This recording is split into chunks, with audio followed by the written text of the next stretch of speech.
Tim, why are you licking that rock? This is an important porphyry dike that I found just last week up on the radio tower hill north of Interstate 40 on the Perseverance project out near where we're drilling.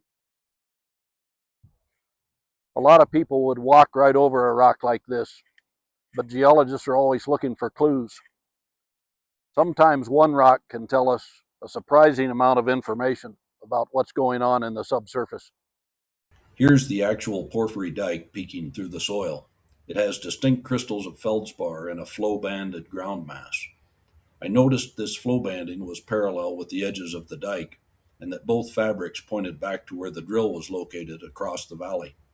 I laid my hammer parallel to the dike to document the alignment of the dike with the drill and took this photograph. This map shows how closely the dike and the drill are aligned.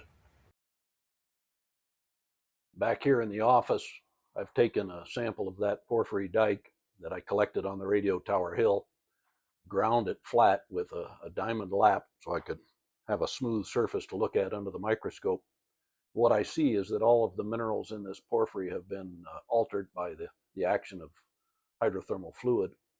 I see sericite, I see brookite, there's zircon and apatite.